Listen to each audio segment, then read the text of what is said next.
sini saya dengan teman-teman saya akan mempresentasikan tugas UTS, yaitu dengan judul mahalnya biaya pendidikan. Yang pertama, pendidikan adalah proses yang dilalui oleh manusia dalam mengembangkan dan melatih kemampuan yang dimilikinya. Pendidikan adalah usaha secara sadar dan terencana dalam mewujudkan suasana belajar yang nyaman, aman, dan berkesinambungan.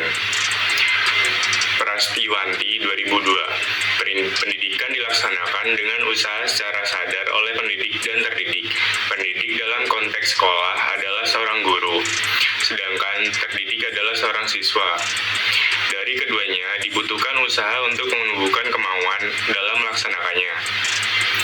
Jamaluddin 2014. Pendidikan dilaksanakan untuk mempersiapkan individu dalam menghadapi kehidupan dengan pengetahuan dan keterampilan yang diasah dalam proses pendidikan. Karenanya, pendidikan sangatlah penting bagi anak-anak. Namun masih ada beberapa kendala yang ada di dalam proses melaksanakan pendidikan di Indonesia. Salah satunya adalah masalah aksesibilitas, terutama di daerah pedesaan. Kualitas pendidik juga menjadi perhatian, terutama terkait dengan kurikulum latar belakang yang tidak sesuai semua orang miliki. Mereka berasal dari berbagai macam kondisi sosial, ekonomi yang berbeda.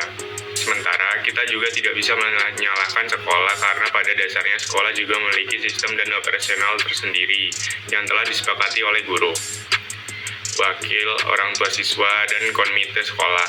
Pemerintah juga telah memberikan biaya bantuan yang tidak sedikit kepada sekolah berbagai macam bentuk. Jadi kita tidak bisa menyalahkan sepenuhnya kepada sekolah karena pemerintah juga sudah melakukan pembiayaan yang tidak sedikit juga. Nah, pada paragraf di samping, biaya pendidikan yang ada di Indonesia masih tergolong mahal. Banyak sekolah yang membandrol biaya pendidikan dengan harga tinggi. Walau begitu, ada pula yang memberikan harga yang tidak terlalu mahal. Namun sebenarnya biaya pendidikan juga telah di-cover oleh pemerintah. Banyak dana yang bantuan yang didapatkan oleh sekolah seperti dana BOS, bantuan operasional sekolah, BOSDA, BOS daerah, dan lain sebagainya. Tapi kenapa biaya sekolah yang ada di Indonesia masih mahal? Banyak anak yang putus sekolah karena keterbatasan biaya. Mereka memilih bekerja dan tidak melanjutkan sekolah karena dirasa orang tuanya tidak mampu untuk membayar sekolah. Selain itu, ada juga kasus di banyak sekolah yang tidak memperbolehkan siswanya mengikuti ujian apabila belum membayar biaya sekolah. Dan lebih parahnya lagi, ada beberapa sekolah yang menahan ijazah atau surat-surat penting lainnya yang dimiliki oleh siswa telah lulus apabila belum melunasi pembayaran sekolah. Dan kita tidak bisa sepenuhnya menyalahkan orang tua. Apabila menyalahkan sekolah, orang tua memiliki berbagai macam latar belakang yang tidak semua orang miliki. Mereka berasal dari berbagai macam kondisi sosial dan ekonomi yang berbeda. Sementara kita juga tidak bisa menyalahkan sekolah karena pada dasarnya sekolah juga memiliki sistem dan operasional tersendiri yang telah disepakati oleh semua pihak. Jadi, menurut penelitian yang dikaji oleh Rasida et al. 2002 yang berjudul Pembiayaan Pendidikan dalam Meningkatkan Mutu PAI di SD Muhammadiyah Ngesti Harjo. Pada hasil penelitiannya menginformasikan bahwa dengan pengelolaan pembiayaan sekolah yang baik serta disokong dengan bantuan dari pemerintah, maka hal tersebut berimplikasi pada peningkatan mutu pendidikan yang ada di SD Muhammadiyah Ngesti Harjo, sehingga visi dan misi sekolah dapat tercapai. Sementara itu, penelitian yang dilakukan oleh Ahmad 2020 yang berjudul Kajian Kritis Landasan Hukum Pembiayaan Pendidikan di Indonesia. Adapun tujuan penelitian yaitu menganalisis kebijakan pembiayaan pendidikan bagi seluruh rakyat Indonesia. Sunarsi 2022. Namun sangat disayangkan kenyataan tidak semua orang dapat memperoleh pendidikan yang semestinya. Hal ini disebabkan oleh berbagai faktor, salah satunya terhadap mahalnya biaya pendidikan yang harus dikeluarkan. Selanjutnya, apa saja dampak yang ditimbulkan dari isu mahalnya biaya pendidikan? Yang pertama adalah rendahnya partisipasi pendidikan tinggi. Salah satu dampak utama dari mahalnya biaya pendidikan adalah rendahnya partisipasi masyarakat dalam pendidikan tinggi. Banyak siswa yang meskipun memiliki potensi akademis terpaksa tidak dapat melanjutkan studi mereka setelah SMA atau SMK karena keterbatasan finansial. Yang kedua, pengangguran dan keterampilan yang tidak memadai. Tanpa akses pendidikan yang terjangkau, banyak lulusan SMA yang memasuki dunia kerja dengan keterampilan yang kurang memadai. Hal ini dapat berkontribusi pada tingkat pengangguran yang lebih tinggi dan pekerja dengan keterampilan rendah. Yang ketiga, terbatasnya akses pendidikan di daerah tertinggal. Dampak mahalnya biaya pendidikan juga akan semakin memperburuk kesenjangan antara wilayah perkotaan dan pedesaan. Hal ini menyebabkan sulitnya akses pendidikan yang berkualitas di daerah-daerah terpencil.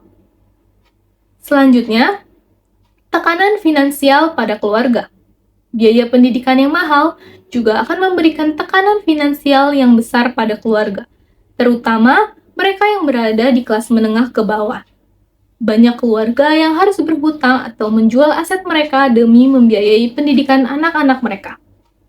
Yang terakhir, kesenjangan sosial. Pendidikan adalah salah satu alat utama untuk mobilitas sosial.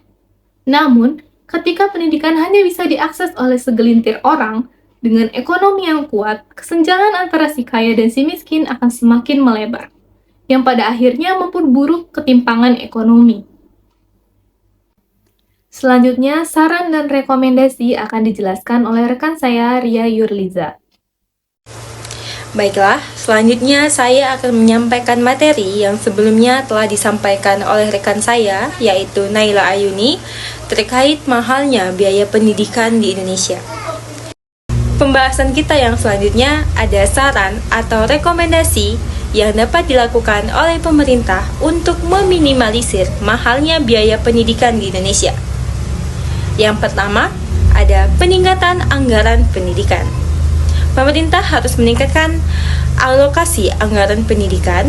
Meskipun saat ini anggaran pendidikan telah meningkat, masih banyak loh sekolah di daerah terpencil atau daerah pedalaman yang masih kekurangan fasilitas seperti meja, kursi, buku, ataupun alat praktikum yang lainnya. Dengan meningkatkan anggaran, sekolah dapat mengurangi biaya operasional yang seringkali dibebankan kepada siswa atau orang tua siswa.